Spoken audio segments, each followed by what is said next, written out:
میں مبلغ بنوں سنتوں کا، خوب چرچا کروں سنتوں کا، ہو کرم بہر خاک مدینہ۔ الحمد للہ رب العالمین والصلاة والسلام علی سید المرسلین، اما بعد فاعوذ باللہ من الشیطان الرجیم، بسم اللہ الرحمن الرحیم۔ الصلاة والسلام علیک یا رسول اللہ وعلی آلک واصحابک یا حبیب اللہ۔ الصلاة والسلام علیک یا نبی اللہ وعلی آلک واصحابک یا نور اللہ۔ اپنے موضوع کی طرف آنے سے پہلے ایک بنیادی واقعہ بیان کرتا ہوں۔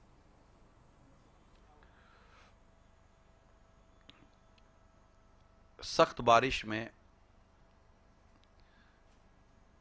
ایک مالدار آدمی اپنے مکان میں بیٹھا تھا اور اپنے دوست کے ساتھ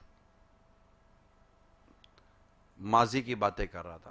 ہوتا ہے نا، تو میں یوں چلا تھا، یوں چلا تھا، یوں چلا تھا۔ اس میں بات چلی، شادی ہوئی، بچہ نہیں ہو رہا تھا، تو اس اپنے دوست کو کہا کہ یہاں قریب ہی ایک مقام ہے، برکت والا مقام ہے، میں وہاں گیا اور وہاں جا کر میں نے اپنے رب سے دعا کی، اس مقام کی برکت سے اللہ نے مجھے بیٹا عطا کیا۔ پھر یوں باتیں چل رہی تھی۔ اچھا، بیٹا دوسرے کمرے میں اپنے دوست کے ساتھ بیٹھا، اپنے والد صاحب کی ماضی کی کہانیاں سن رہا تھا، واقعہ سن رہا تھا۔ تو اس بیٹے کے ساتھ جو دوست بیٹا تھا، اس نے کہا یار تمہارے باپ نے بڑی قربانیاں دی یار، بڑی دعا کی ہے تیرے لیے۔ جوان ہو گیا تھا وہ۔ اب آج کل بوڑھے باپ بیچارے یہی کر رہے ہوتے ہیں، اپنا بیان کر رہے ہوتے ہیں۔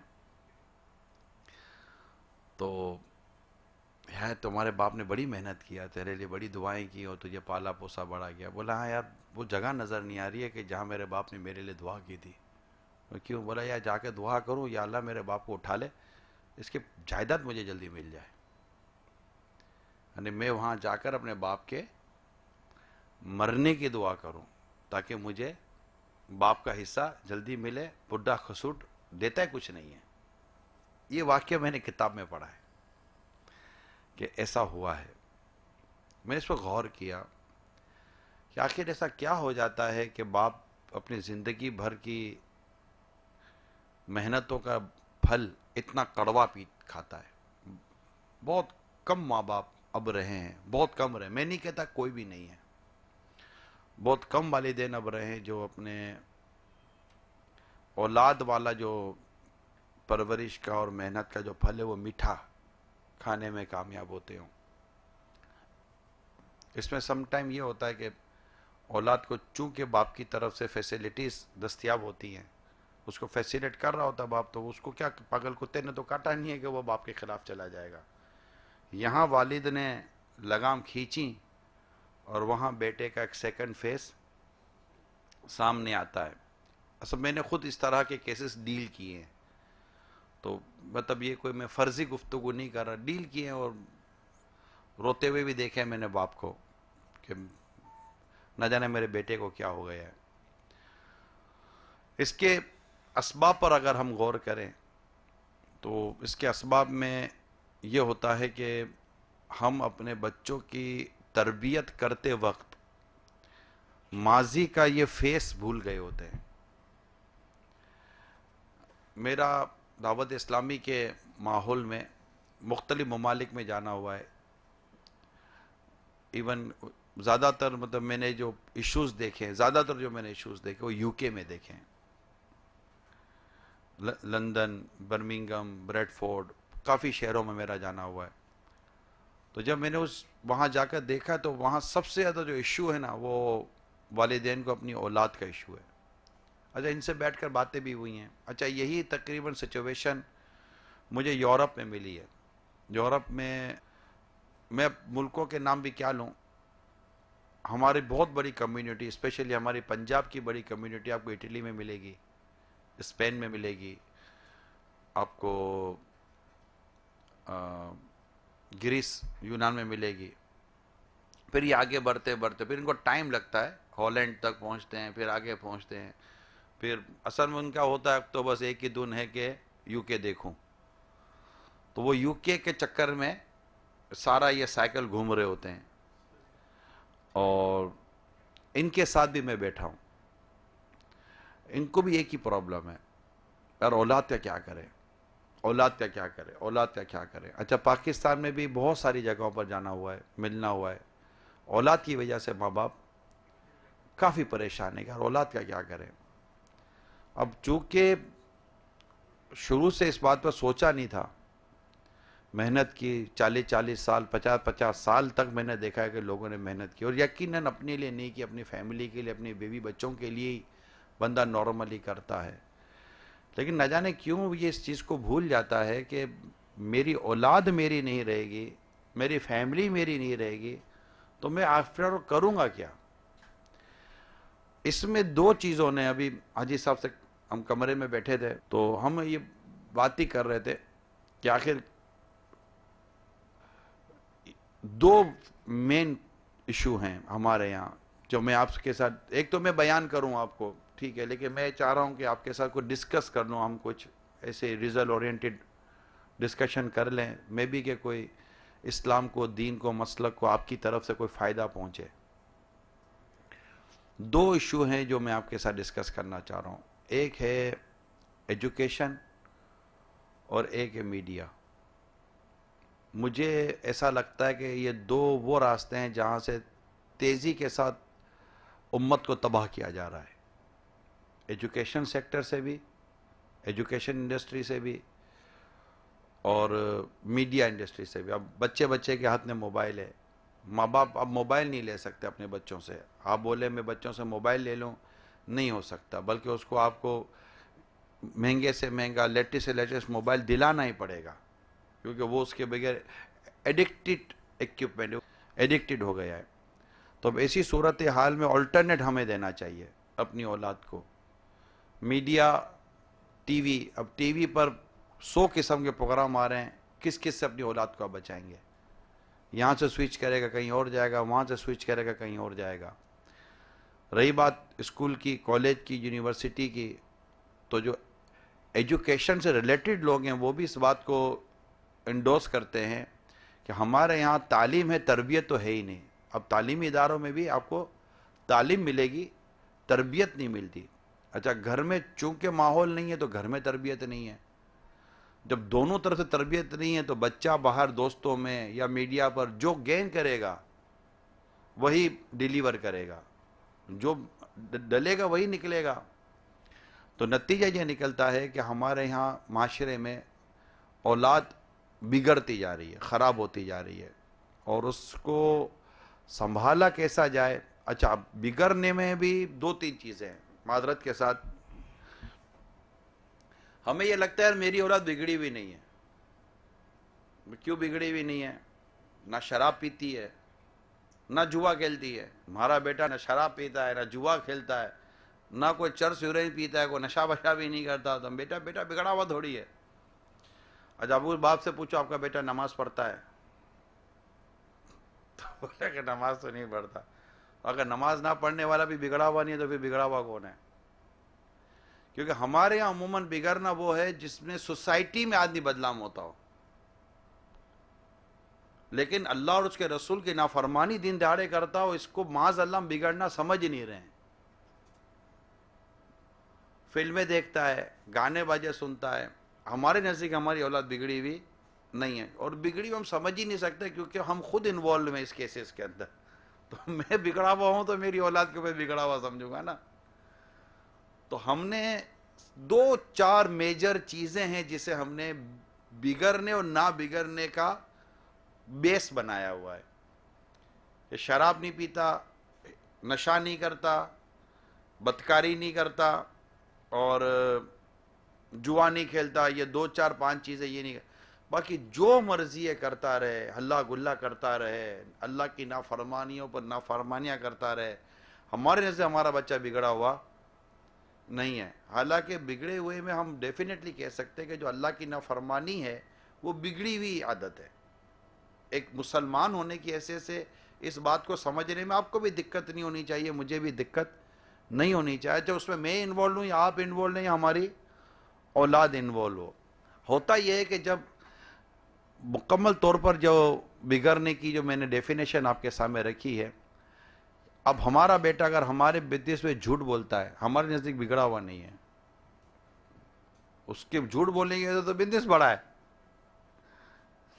وہ تو اس کو جھوٹ نہیں بولتے، اس کو ہم چالاکی بولتے ہیں، بلکہ ان کو معذرت کے ساتھ انٹیلیجنٹ کہتے ہیں. میرا بیٹا بہت کلیور ہے، یوں پارٹی کو نکال لیتا ہے نا. اب دھوکہ دے کر کرتا ہے، مس کمنٹمنٹ کرتا ہے، غلط جو بھی اس کی چیزیں آپ اس کو جو بھی نام دے دیں، مگر ہے میرا بیٹا سمجھدار، بہت چالاک ہے. میں نے جہاں تک زندگی میں جھوٹ کو نہیں سمجھا، جو یہ کرتا ہے نا، پھر ہم بولتے ہیں بیٹا تو باپ کا باپ ہے. ٹھیک ہے، جو بیٹا مجھے نہیں آیا وہ تجھے آیا. اب جھوٹ بھی اگر بری عادت نہیں ہے تو پھر بری عادت کرنے والے کے سینگ تو نہیں نکل آتے نا. یہ ساری چیزیں جو ہماری سوسائٹی کے اندر ہیں، اس کو دور کرنے کے لیے، اچھا اس کی ڈیٹیل ہے، اگر میں ڈیٹیل میں جاؤں تو میں غیبتوں پہ لے جاؤں، آپ کو تہمت پہ لے جاؤں، بدگمانیوں پہ لے جاؤں، بہت ساری خرابیوں پر میں آپ کو لے جاؤں.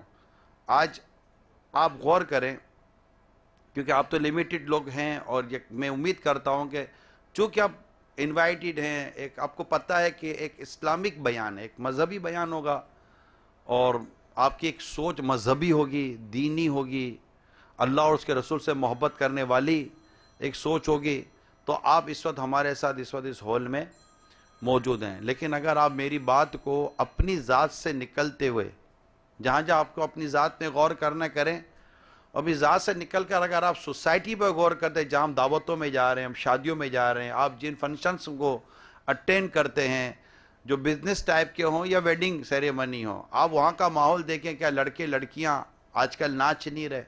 آج جو ماحول ہماری سوسائٹی کا بنا ہوا ہے، یہ سوسائٹی کا جو ماحول بنا ہوا ہے، پہلے میرا خیال ہے، مجھے یاد پڑتا ہے، شاید ہمارے 50 سال 60 سال 70 سال پرانے آپ جو لوگ بیٹھے ہوئے ہیں، مجھے جو یاد پڑتا ہے، میں اتنا پرانا نہیں ہوں آپ کی طرح، 50 سال تو پھر بھی میری عمر ہے، لیکن میرے سے بھی بڑی عمر کے آپ لوگ بیٹھے ہوئے ہیں. مجھے جو یاد پڑتا ہے کہ ماضی میں یہ تھا کہ اگر کوئی شخص کے بارے میں پتہ چل جائے کہ یہ کسی گانے والی ناچنے والی کے یہاں جاتا ہے، مجھے لگتا ہے کہ شاید ہم اس کو مطلب بیٹی نہیں دیتے تھے، اگر جو مجھے یاد پڑتا ہے. اور اگر کسی کے گھر میں کوئی ناچنے والی آ جائے تو سارا محلہ مطلب کہ ہو جاتا تھا. پتہ چلا کیا اس کے گھر پہ ناچنے والی آئی تھی. خدا کا خوف نہیں ہے، عزت دار لوگوں کا محلہ ہے. کیا کہتے تھے ہم لوگ؟ عزت دار لوگوں کا محلہ ہے، کوئی عزت دار قبیلہ ہے، ہماری بھی کوئی عزت ہے یا نہیں ہے کہ یہ ناچنے والی کو بلایا اس نے اپنے گھر میں. مجھے یاد پڑتا ہے کہ ایسا ماحول شاید آپ نے تو دیکھا ہی ہوگا ڈیفینیٹلی. اچھا، یہ تو ماحول ہے، مطلب 30 سال 35 سال پرانی بات کریں. میں نے خود دعوت اسلامی کے ماحول میں آنے سے پہلے یہ ماحول دیکھا ہے. میں بہت کلیئر بات آ رہا ہوں، ٹھیک ہے، میں نے دیکھا ہے. تو یہ شروع ہو چکا تھا اس وقت کہ ناچنے والے. اچھا، یہ تو وہ ماحول تھا. اس کے بعد چینج کیا آیا؟ کیونکہ ہم نے اس ماحول کو سیریس لیا نہیں، چینجز کو ہم نے سیریس لیا نہیں. پھر ماحول کیا چینج ہوا؟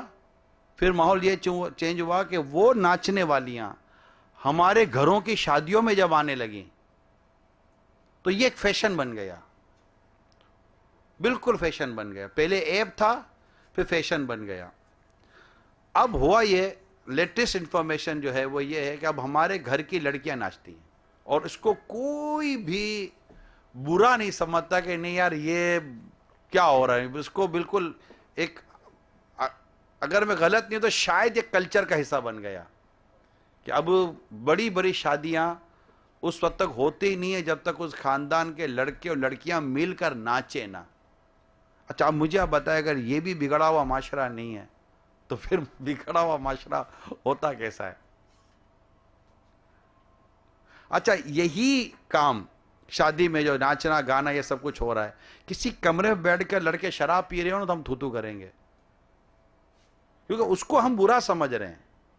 اب چونکہ اس فنکشن کو میں برا نہیں سمجھ رہا تو میرے نزدیک یہ تھو نہیں ہے، یہ تو واہ واہ ہے. ہم نے اپنے طور پر گناہ ثواب کی عجیب تقسیم کی ہوئی ہے، اور چھوٹے بڑی برائیوں کو ہم نے اپنے طور پر تقسیم کیا ہوا ہے. تو کیا ہی اچھا ہو کہ ہم مل کر اس سوسائٹی کے اندر کوئی ریولیشن لے کر آئیں، کوئی چینجز. دیکھیں میں جو کہہ رہا ہوں، میں پاسبل ہے کہ آپ اس بات کی تائید کریں کہ نہیں یار یہ ہے، یہ نہیں ہونا چاہیے، کیونکہ آج آپ کے میرے گھر میں اگر نہیں ہے تو کل ہو سکتا ہے کہ آپ کے میرے بچوں کی شادیوں میں جب آپ اور میں دنیا میں نہیں رہیں گے شاید یہ چیز ہمارے گھروں میں آ جائے، کیونکہ آئی گئی نا، ہمارے ریلیٹیوز میں ہوگی، ہمارے آس پاس پڑوسی میں ہوگی. پہلے ہمارے محلے میں نہیں تھی، اب محلے میں آ چکی، محلے میں آنے کے بعد ہمارے پڑوس میں آ چکی، اب میرے گھر میں داخل ہونے میں دیر کتنی رہ گئی ہے، اور میں اسی امید پر ہوں کہ نہیں یار میرے گھر میں یہ چیز آئے گی نہیں ہے. پھر روکیں گے تو وہی بات آ جائے گی کہ آپ کوئی جگہ بتاؤ جب آپ کے مرنے کی دعا کروں. یہ بوڑھا خسٹ کچھ کرنے نہیں دیتا، یہ ڈنڈا لے کر بیٹھا ہوا ہے کہ میں نہیں کرنے دوں گا.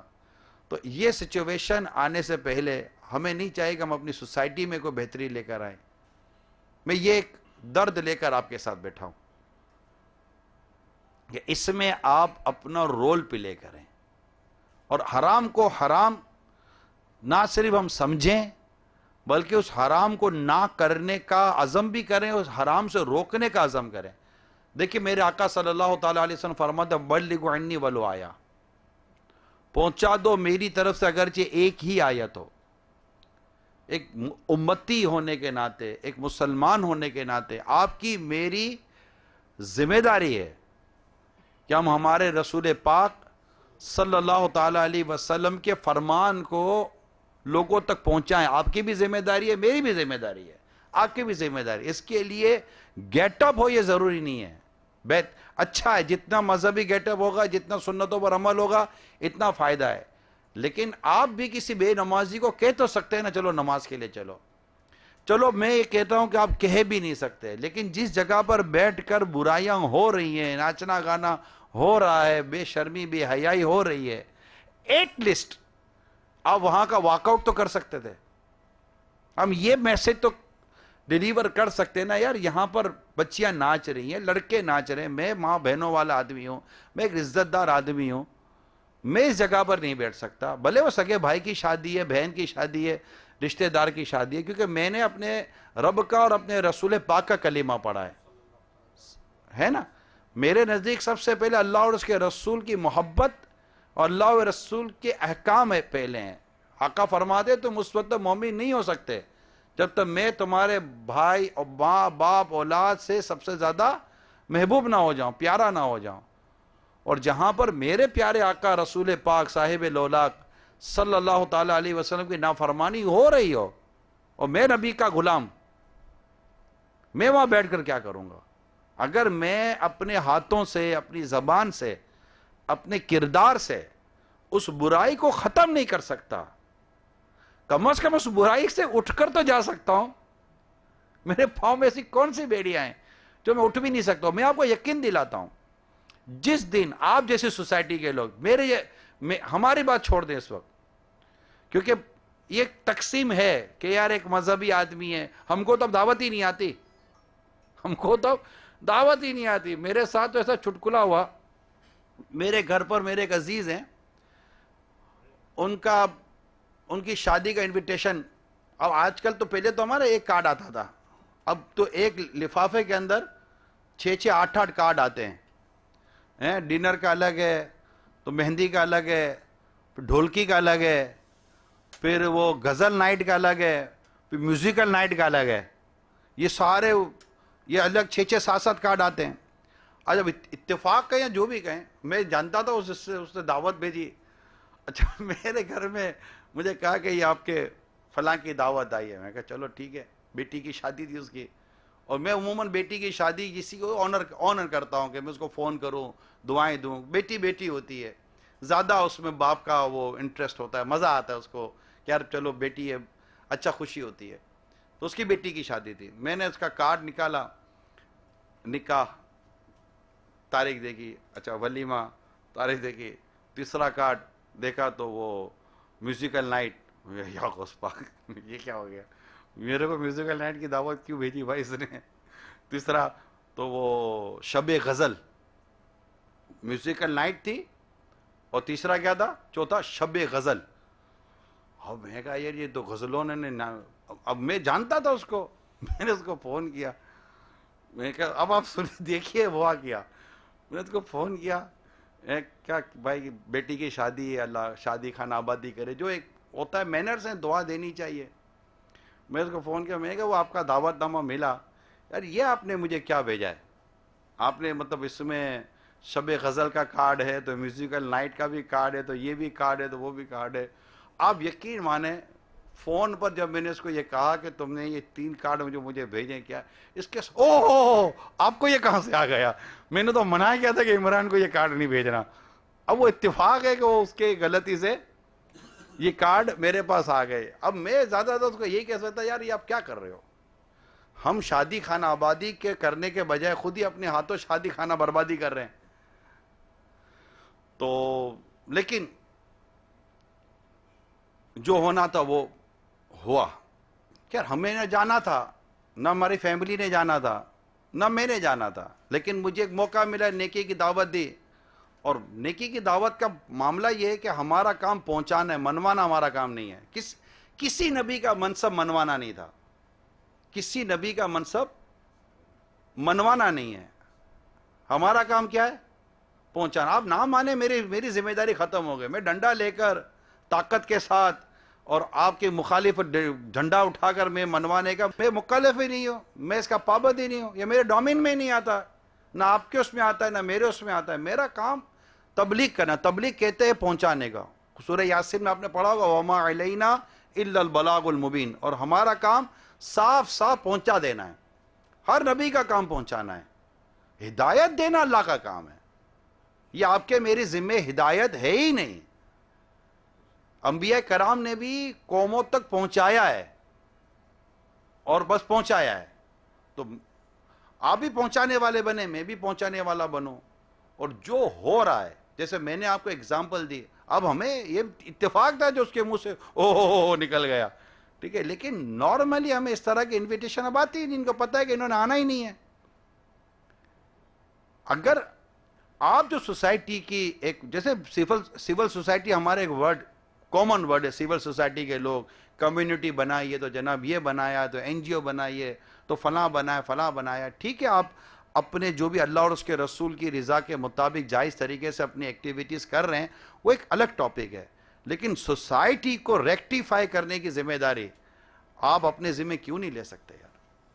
اگر 10 آدمی بھی اس بات کا تہیہ کر لیں, جو میں اس کو ریپیٹ کرتا ہوں, ہم اس بات کا تہیہ کر لیں کہ ہم نے اس طرح کے کسی بھی فنکشن یا انویٹیشن کو آن نہیں کرنا, بلکہ میں تو یہ آپ کو کہوں گا کہ آپ باقاعدہ کہیں کہ چونکہ آپ کے یہاں یہ ہے ہم نہیں آ سکتے. میں آپ کو اس کا نقصان بتاتا ہوں. جب ہم اپنے بچوں کو یا بچیوں کو لے کر ایسے فنکشن میں جاتے ہیں, آپ نہیں کر رہے, کوئی بھی نہیں کر رہا, لیکن ہم گئے اور سب ناچ رہے ہیں کود رہے ہیں. اب تو میں نے کہیں کہا تھا, میں پتہ نہیں وہ دن بھی اللہ نہ کرے کوئی نہ دیکھے کہ ساس اور سسر ناچ رہے, بولا وہ بھی ہو رہا ہے. میں کہا یار چلو یہ دعا کرو یہ دن نہ آئے کہ دولہا دلہن ناچ رہے ہیں, بولا یہ بھی ہو رہا ہے. اور میرا سارا خاندان گویا ہو گیا. کیا ہو گیا, خاندان کا خاندان ناچ رہا ہے یار. عجیب, یہ تماشا ہے. ایک مسلمان ہونے کی حیثیت سے آپ سوچیں یہ تماشا. پھر ہم کہیں کہ ہم پر مصیبت آ رہی ہے, پریشانی آ رہی ہے, آفت آ رہی ہے اور دشمن ہم پر. یہ سارے لیکچر اپنی جگہ پر ہیں, سارے ڈیبیٹ اپنی جگہ پر ہیں, سارے ٹاک شوز اپنی جگہ پر ہیں. آپ معیشت پر کلام کر رہے ہیں مجھے پتا ہے, آپ حالات پر کلام کر رہے ہیں میں جانتا ہوں, آپ دہشت پر, تو ڈر پر, تو خوف پر, تو مہنگائی پر, تو 1000 چیزوں پر آپ کلام کر رہے ہیں میں جانتا ہوں. ٹھیک ہے, میں بھی آپ ہی کے معاشرے کا ایک فرد ہوں. اچھا, پھر ان کے درستی کے لیے جو ڈیبیٹس ہو رہی ہیں, ان ڈیبیٹس کو میں اتنا سمجھتا ہوں کہ ڈیبیٹس نارملی پتوں پر پانی ڈالنے کے مترادف ہے. کیا پتوں پر پانی ڈال رہے ہیں؟ جڑوں پر پانی ڈالیں، جڑوں پر. ہماری جڑیں کھوکھلی ہیں. ہم خود چینج ہونا نہیں چاہتے نا. جب ہم چینج ہونا نہیں چاہتے تو وہ جو چینجر پوائنٹ ہے نا، اس چینجر پوائنٹ کو ڈسکس کرنے میں ہی ہمارے پاؤں ڈھیلے پڑ جاتے ہیں کہ یار میں کیسے بات کروں، میں بات کروں گا تو ڈائریکٹ میرے پر آئے گی کہ تم تو ایسا کر نہیں رہے ہو. میں آپ کو ایک اور روایت کا خلاصہ عرض کرتا ہوں. انشاءاللہ بہت سارا اب جو معاشرتی اور جیسے سوسائٹی کے اندر جو ہو رہا ہے نا، دنیا بھر کا جو معاملہ ہے، بہت ساری چیزیں آپ کے سامنے کلیئر ہو جائیں گی. ایک اور بات میں آپ کے سامنے بیان کرتا ہوں، خلاصہ عرض کر رہا ہوں. رسول کریم صلی اللہ تعالیٰ علیہ وسلم نے فرمایا کہ میں تمہارے درمیان دو چیزیں چھوڑے جا رہا ہوں، ایک قرآن، دوسری میری سنت. ان دونوں کو تھامے رہو گے تو مضبوط رہو گے. جب انہیں چھوڑو گے تو دشمن تم پر یوں ٹوٹیں گے جیسے بھوکے دسترخوان پر ٹوٹتے ہیں. صحابہ کرام علیہم رضوان نے عرض کی، یا رسول اللہ صلی اللہ علیہ وسلم، کیا ہم اس وقت تعداد میں کم ہوں گے؟ ارشاد فرمایا تعداد میں کم نہیں ہوگے، تعداد میں آج سے زیادہ ہوگے، ایمان میں کمزور ہو جاؤ گے. اگر یہ ایمان کی کمزوری نہیں تو کیا ہے کہ ہم سود سے نہیں نکلے. آج میری ایک ملاقات ایک انڈسٹریل سے ہوئی، بہت کرائسس میں تھا. اچھا، میں نے مجھ سے جب ڈسکس ہوئی ایز ایک ایڈوائس کے طور پر، تو وہ بہت کرائسس میں تھا. اس کے ماضی میں ایسے کرائسس نہیں تھے. ٹاپ آف دا لسٹ وہ انڈسٹریل رہا ہے. مجھ سے جب اسے ڈسکس کی کہ یار عمران اب کیا کروں، میرے یہ پرابلمس ہیں. اچھا، مجھے جب ڈسکس ہوئی تو بہت ساری چیزیں سامنے آئیں. میں نے اسے ایک ایڈوائس کی، جسٹ ون لائن سینٹنس جس کو کہتے ہیں نا، جسٹ ون لائن سینٹنس. جو میرے موٹے دماغ میں جو سولوشن تھا وہ ون لائن سینٹنس تھا، حالانکہ اس کا پہاڑ جتنا مسئلہ تھا. میں نے کہا میں ایک جملہ کہوں گا، کیا؟ جتنا بھی سود ہے نا ختم کر دو. اب یقین مانے نہ مانے کیا بات کر رہے ہو. اتنے میں اس کا فون آیا، یہ پریکٹیکل جو میرے ساتھ وہ عرض کر رہا ہوں. اس کے اتنے فون آیا، فون اس کے کسی ریلیٹیو کا تھا جو اس کے بزنس کے اندر شامل تھا. میں جانتا ہوں اس کو بھی. یار عمران سامنے بیٹھا، میں نے اسے پرابلم ڈسکس کی. بولتا ہے سود سے نکل جاؤ، سود سے نکل جائیں گے، سارا واپس کر دے گا تو ہمارے پاس رہے گا کیا؟ کیا کہہ رہا ہے؟ ہمارے پاس رہے گا کیا؟ میں اندر اندر سمجھ گیا تھا کہ اس کو ماننی ہے نہیں. آج لوگ اس کو جانتے پہچانتے نہیں ہیں، اس کی انڈسٹری ختم ہو گئی. یہ ہمارے ایمان کی کیفیت ہے، جانتے ہوئے کہ سود اللہ کے ساتھ اعلان جنگ ہے. ہم بولتے ہیں جناب یہ ہو جائے. ایک آدمی اپنی انڈسٹری کو سود سے پاک نہیں کر سکتا اور ہم کہتے ہیں کہ جناب معاشرہ ان برائیوں سے پاک ہو جائے، معاشرہ ان برائیوں سے پاک ہو جائے، ریاست اس سے پاک ہو جائے. بھائی آپ تو کم از کم اپنی ناپاکی سے پاک ہو جاؤ. میں کہتا ہوں آپ رشوتوں سے نکل آؤ. یار کام کیسے چلے گا؟ اچھا بھائی جھوٹ مت بولو جھوٹ کے بغیر بھی کوئی مال بکتا ہے، یہ بھی جھوٹ ہے. یہ جھوٹ کے بغیر بھی کوئی مال بکتا ہے، یہ بھی جھوٹ ہے. ایسا تھوڑے کہ سارے جھوٹ بول کے کاروبار کر رہے ہوتے ہیں. یہ وہ بیسک چیزیں ہیں جو میں آج آپ کے سامنے رکھ رہا ہوں. یہ چینجز لائے گا کامل ایمان والا. اپنے ایمان میں کامل ہونا پیدا کریں میرے پیارے میٹھے اسلام. اللہ مجھے بھی آپ کے نیک لوگوں کے صدقے اللہ مجھے بھی ایمان کامل نصیب فرمائے کہ ہم جب ایمان کامل کے ساتھ جئیں گے نا، ہماری اولاد کا سکھ دیکھیں گے، ہماری فیملی کا سکھ دیکھیں گے. میں باقاعدہ میں نے ایک فیملی کو پڑھا ہے، محبت والی فیملی تھی، پیار والی فیملی تھی. اللہ نے ان کو ایک بیٹی دی، خوبصورت پیاری بیٹی دی، محبتوں کے ساتھ رہتے تھے. شوہر کو عجیب سوجی، بیوی سے مشورہ کیا اور سودی نفع میں پڑ گیا. ڈر ڈر کے بیوی سے اب عورت ہوتی ہے، عورت سے مشورے بہت سوچ سمجھ کر کیا کریں. میں صحیح بتا رہا ہوں. عورت سے، کیونکہ یہ ناقص العقل ہوتی ہیں، شریعت کہہ رہی ہے ہماری، اور ان میں مرد کے مقابلے میں زیادہ لالچ ہوتی ہے. یہ ایک نیچرل چیزیں ہیں. اب اس نے مشورہ کر لیا، وہ گلے پڑ گئی. کیا ہوا؟ کر لو کر لو کر لو. تو یہ کیا، اور پیسہ بھی گیا، قرضہ بھی چڑھ گیا، نفع بھی بند ہو گیا. دونوں میں لڑائی شروع ہو گئی. ودین اے فیو منتھ دونوں میں طلاق ہو گئی، گھر ٹوٹ گیا. عورت کا یہ اسٹیٹمنٹ میں نے پڑھا ہے کہ اللہ کی محبت نے ہمیں ملایا تھا اللہ کی نافرمانی نے ہمیں جدا کر دیا. عبرت ہے اس کے اندر. بھائی گھروں میں جھگڑا ہے, گھروں میں مسئلہ ہے, ڈھونڈو نا کہاں جھگڑا ہے, کہاں مسئلہ ہے. ضرور ہے باہر کسی نے جادو ہی کرایا ہو. سارے فارغ بیٹھے ہوئے ہم پر جادو کرانے کے لیے, سارے فارغ بیٹھے ہوئے ہم پر نگاہیں جمانے کے لیے, بد نگاہیں کرنے کے لیے. نظر لگ گئی, بندش ہو گئی. بھائی تیری بندش تو خود ہے, تو نے خود اپنے اوپر بندشیں باندھی ہوئی ہیں. اس کو کھول تو خود کھل جائے گا. اپنی سوچیں کھولیں, ورنہ لالچ میں ہی سارا ہو رہا ہے نا. ایک آدمی سخت برسات میں کہیں جا رہا تھا, اندھیرا گپ, سخت برسات میں, اور اس کے ساتھ مال تجارت تھا نا, ٹھیک ٹھاک مال تھا. اس نے گھر میں دستک دی. میں نے کتاب میں پڑھا کہ پہلے یہ وقت تھا کہ کوئی دروازہ بجاتا نا تو اس کے دروازہ کھول کے اس کی مہمان نوازی کی جاتی تھی, عام آدمی کی. پہلے ایک دور گزرا ہے, یہ چند صدیوں پرانی بات, کتابوں میں یہ واقعہ لکھا ہے. تو وہ گھر میں گیا تو اس کو بٹھایا, اس نے سامان رکھا, سامان میں اس کے پیسے تھے, دولت تھی, بہت کچھ تھا. بولا بارش ہو رہی ہے, صبح میں چلا جاؤں گا. کہا ٹھیک ہے. اس کی مہمان نوازی ہوئی, کھانا کھلایا. اس کا چھوٹا بیٹا تھا, وہ بھی آ گیا, انکل انکل کر کے, اب جو بھی لینگویج ہوگی باتیں کرنے لگے. تو اس نے بستر لگا دیا کہ مہمان یہاں سو جائے. جب مہمان کو ایک کمرے میں بچہ اور مہمان بات کر رہے تھے, اتنے میں وہ میاں بیوی دوسرے کمرے میں چلے گئے. بیوی نے کہا دیکھو تو صحیح, کیا مال لایا ہے, مال اندھیرا ہے, کسی نہ آتے ہوئے بھی نہیں دیکھا. تو کیا چاہتی ہے, ختم کر دو اس کو, مال لے لیں گے, کب تک یہ غربت کی زندگی جئیں گے, پاگل واگل ہو گئی ہے, قتل کر, کون دیکھے گا, قتل کر کے بارش ہو رہی ہے, اندھیرا ہے, دفن کر دیں گے. کس کو پتہ کون آیا, کدھر گیا, جنگل بیابان ہے ہمارا گھر. بولا نہیں, اور اس کو چڑھایا اس نے, وہ لٹو ہو گیا. ویسے ہی آدمی چڑھ جاتا ہے, دماغ گھوم جاتا ہے پیسہ کے چکر میں, عورت کی بات میں آ گیا. اندھیرا, اس کا بستر پہ گئے, اور بستر پہ جا کر چاقو کے ٹھیک ٹھاک وار کر دیے, اور اپنے کمرے میں آ گئے. جیسے اجالا ہوا تو مہمان اپنے کمرے میں بیٹھا ہوا ہے. ان کو حیرت ہوئی,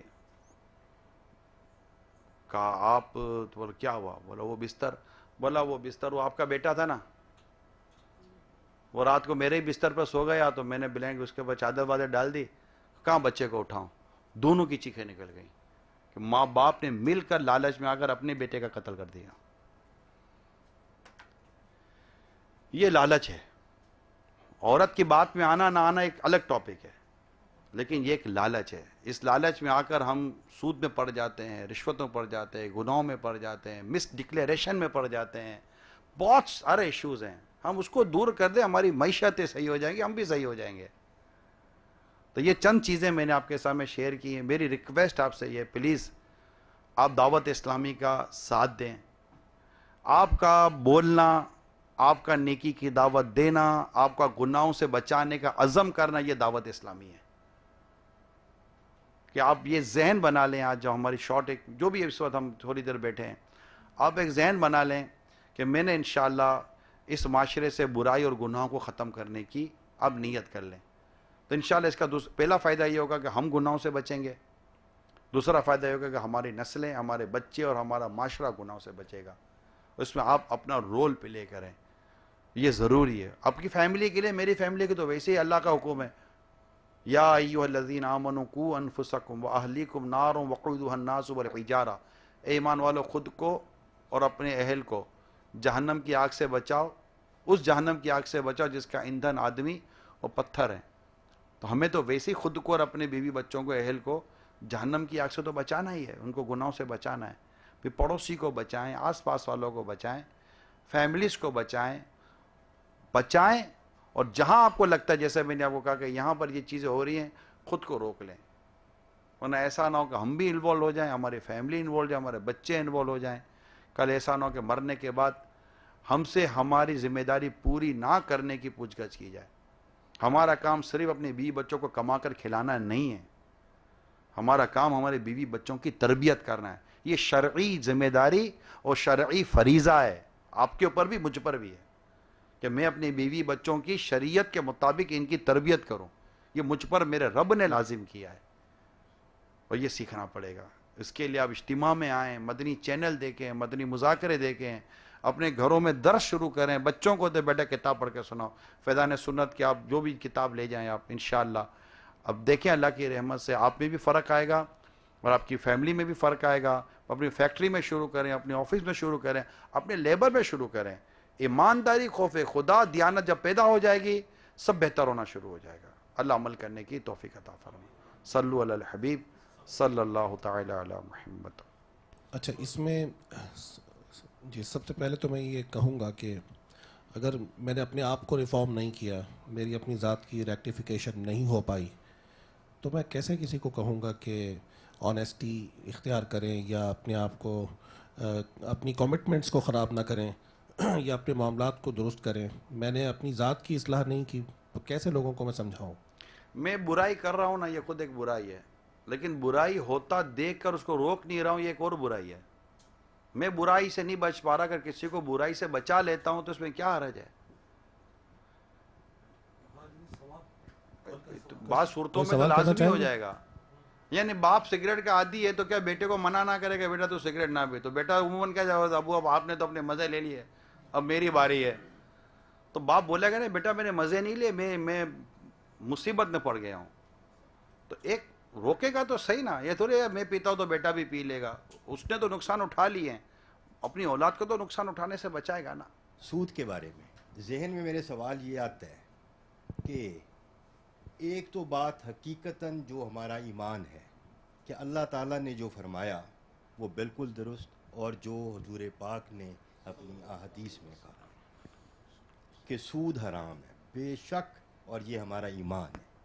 لیکن کیا ربا حرام ہے اور تجارہ حلال ہے؟ ربا ہی سود ہے, ربا ہی سود ہے, ربا ہی سود ہے. ربا حرام. بہت سارے انویسٹمنٹ اور فائنینشیل ادارے موجود ہیں, ٹھیک ہے. اب انہوں نے اگر اپنے اصولوں کو ربا سے پاک رکھا ہے تو ان اصولوں کو ہم جائز کہیں گے جبکہ کوئی اور ناجائز کی وجہ نہ ہو. اور اگر انہوں نے جو چیزیں آپ سے کمنڈمنٹ کی ہیں یا آپ سے کوئی ڈیلنگ کی ہے وہ ربا کی صورت میں یا سود کی صورت میں یا اور ناجائز صورت میں کی تو اس کو غلط ہی کہیں گے. کوئی ادارہ شاید میں نہیں سمجھتا کہ 100% ایک ہی رخ پر چل رہا ہے. مجھے یہ سمجھ آتا ہے, جو میری تھوڑی بہت انڈرسٹینڈنگ ہے, کہ جب ہم کسی ایسے ادارے کے پاس جاتے ہیں تو وہ بھی ہمارے سامنے آپشن رکھتا ہے, ٹرمز اینڈ کنڈیشن لکھی ہوئی ہوتی ہیں. سود وہ دے رہا ہے, اس سود کا کاروبار کر رہا ہے, ناجائز و حرام کر رہا ہے. لیکن میں کہہ رہا ہوں سود گن پوائنٹ پر تھوڑی آپ کو لیا گیا کہ آپ کو کہا گیا کہ سود پر کاروبار کرو ورنہ میں تمہیں شوٹ کر دوں گا. سود لیتے تو ہم ہی ہیں نا, چیز تو ہم ہی اٹھاتے ہیں. کوئی بھی ادارہ, چاہے آپ کسی بھی بینکنگ کی بات کریں, کسی انویسٹمنٹ کمپنی کی بات کریں, اس نے سود کے نام پر آپ کو پرپوزل ضرور دیا ہے, سود کے نام پر آپ کو اپرچونٹی ضرور دی ہے, میں مانتا ہوں. لیکن سود آپ کو گن پوائنٹ پہ لینے پر کسی نے مجبور نہیں کیا. وہ انٹریسٹ, سود, جو بھی آپ اس کا نام رکھ دیں, مارک اپ, منافع, جو بھی اس کا نام رکھ دیں, تو یہ ہے. اچھا, پھر بعض صورتوں میں حالات اور واقعات کے پیش نظر جہاں پر آپ کو آپ کے علماء نے, علماء اہل سنت نے, صحیح علماء نے, مفتی اسلام نے, اگر جہاں آپ کو کوئی ایسی راستہ دکھایا ہے تو آپ اس راستے کو اختیار کریں. میں آپ کو ایک بات پوچھتا ہوں, آپ بڑوں کی جو انڈسٹری ہے, آپ کا بزنس ہوتا ہے, آپ ہر ڈپارٹمنٹ بناتے ہیں. میں نے بھی کام کیا ہے, تو فائنینس ڈپارٹمنٹ الگ بنا ہوا ہے, مرچنڈائز ڈپارٹمنٹ الگ بنا ہوا ہے, آپ کا پروڈکشن ڈپارٹمنٹ الگ بنا ہوا ہے, QC ڈپارٹمنٹ آپ کا الگ بنا ہوا ہے, بہت سارے ڈپارٹمنٹ بنے ہوئے ہیں. میں بھی کئی انڈسٹریز کے ساتھ گیا ہوں, کئی بزنس مینوں کے ساتھ اٹھا بیٹھا ہوں. میں نے کہیں بھی شرعی ایڈوائزری ڈپارٹمنٹ پرائیویٹلی نہیں دیکھا کہ یار آپ اربوں خربوں روپے کا کام کرتے ہیں, کروڑ روپے کا کام کرتے ہیں, چلو آپ کو ڈپارٹمنٹ بناؤ کہ بھئی یہ میں شرعی طور پر یہ معلومات کر لوں. دیکھیں, ایک مسلمان ہوں, میں مسلمان ہوں, میں کاروبار کرنے کے لیے جا رہا ہوں, میں ڈیل کرنے کے لیے جا رہا ہوں, میں اپنا بزنس قائم کرنے کے لیے جا رہا ہوں. آپ ٹیکسٹائل میں ہیں فار ایگزامپل, مجھے نہیں پتا, فار ایگزامپل آپ ٹیکسٹائل میں ہیں, اچھا ایسا ہی ہے, مجھے نہیں پتا تھا, ٹھیک ہے, آپ ٹیکسٹائل میں ہیں, میں ٹیکسٹائل کا کام اگر ملتان میں کرنے کے لیے آؤں گا تو میں سلیم یا میں ٹیکسٹائل کا مشورہ کس سے کروں؟ تو ہو سکتا ہے یہ مجھے آپ کا نام دے گا، آپ ان سے مشورہ کر لیں، یہ ٹیکسٹائل کا ان کا بڑا کام ہے، ٹھیک ہے؟ تو میں نے اپنے کام کو شروع کرنے کے لیے اس کام کا جو ویل ایکسپرٹ پرسن تھا میں نے اس کو چوائس کیا. کیوں؟ کہ میں مار نہ کھا جاؤں، میرے پیسے ضائع نہ ہو جائیں. ڈیفینیٹ یہی وجہ ہوتی ہے، اور پروفٹ وغیرہ سارا. میں جب یہ آپ سے میں نے پروفیشنلی ایڈوائز لینی ہے نا، ایک پیشہ وارانہ ایڈوائز لینی ہے کہ کاروبار کیسے کیا جائے گا، کیا کیا جائے گا. کیا میں نے جس طرح آپ کا انتخاب کیا، میں نے کسی شرعی رہنمائی کے لیے انتخاب کیا کہ ساری چیزیں لے جانے جمع کرنے کے بعد فائنلی میں کسی مفتی کے پاس بیٹھ جاؤں، مفتی صاحب میں یہ کام کرنے جا رہا ہوں، جائز کہ ناجائز؟ آپ وکیل سے رابطہ کرتے ہیں، وکیل صاحب ریٹرن کا کیا ہوگا، پیپر ورک کا کیا ہوگا، ایم آئی رائٹ؟ آپ اپنے بیسٹ فائنینشلی ایڈوائزر رکھتے ہیں کہ یار کوئی پھنس وس تو نہیں جاؤں گا، ایسا نہیں میرے لیے بھی کوئی فائل وائل کھل جاوے. سب کچھ کرتے ہیں ہم دنیا کے خوف سے، لاس کے خوف سے، لیکن قبر و آخرت کا خوف کبھی ہم کو یہ نہیں یاد دلاتا ہے کہ یار میں اپنے کاروبار کی، اپنی لائن کی شرعی مشورہ کر لوں کہ یہ میرا جائز کہ ناجائز. الحمدللہ میں نے تجارت کو، میں نہیں کہتا بہت زیادہ پڑھا ہے، لیکن میں نے پڑھا ہے اور میں باقاعدہ اپنے تجارتی لائن میں مفتیان کرام سے، علماء کرام سے میں ایڈوائز لیتا رہا ہوں. اور مجھے منع کیا مفتی صاحب نے فور ایگزامپل کہ نہیں یہ آپ نہیں کر سکتے. تو میرا دوسرا سوال تھا مفتی صاحب حل بتائیں. تو وہ کہتے ہیں اب یوں اس کو اس طرح سے کریں. تو اس میں بعد اوقات تھوڑا سا پروفٹ کمپرومائز کرنا پڑتا ہے، تھوڑا روٹ لمبا لینا پڑتا ہے. ہم شارٹ کٹ کرنے جاتے ہیں اور شارٹ کٹ میں نارملی آدمی ٹھوکر کھاتا ہے. ایک روٹ ہے کام کرنے کا، چاہے گولڈ کا کام کریں، چاہے آپ ٹیکسٹائل کا کام کریں، یا گاڑیوں کا کام کریں، یا ریئل اسٹیٹ کا کام کریں. میں آپ کو بتا رہا ہوں روٹ موجود ہے، مگر ہمیں شارٹ کٹ کی عادت پڑ گئی ہے. روٹ موجود ہے کہ آپ 5 سال میں آپ کا فائنینشلی اسٹیٹس ایسا ہو جائے گا، لیکن ہم کو 5 مہینے میں بننے کی عادت ہو گئی ہے. اسپیشلی ہماری اس وقت کی جو جنریشن ہے، اسے راتوں رات امیر بننا ہے، اسے شارٹ کٹ لینا ہے. آپ جیسے کئی لوگ ہیں جنہوں نے اپنے 40 سال کی محنت کے بعد آج یہ مقام حاصل کیا ہے، مگر میرے جیسا آدمی جب آپ کی مارکیٹ میں آتا ہے تو میں کہتا ہوں مجھے 4 مہینے میں ان جیسا بننا ہے. How can is it possible? بات چیزیں بڑی نیچرل ہوتی ہیں کہ یہ 30 سال 40 سال 20 سال لگ جاتے ہیں آدمی کو اسٹیبلش ہونے میں. لیکن ہماری آج جو ینگ جنریشن ہے، اس کے دماغ میں یہ بیٹھ، کیونکہ اصل میں فلمیں دیکھتے بدقسمتی کے ساتھ. 3 گھنٹے میں بچہ پیدا ہوتا ہے اور بیچ میں امیر بنتا ہے، آخر میں مر جاتا ہے. اب یہ سمجھتا ہے کہ یہ جو فلم ہے، ڈراماٹائز جو چیز میں نے دیکھی ہے، یہی میری زندگی ہے. یہ نہیں ہے، لائف اس سے مختلف ہے، وہ پریکٹیکل چیزیں ہیں. تو یہ میرا مشورہ تھا. میں مبلغ بنوں سنتوں کا، خوب چرچا کروں سنتوں کا، ہو کرم بہر خاک مدینہ.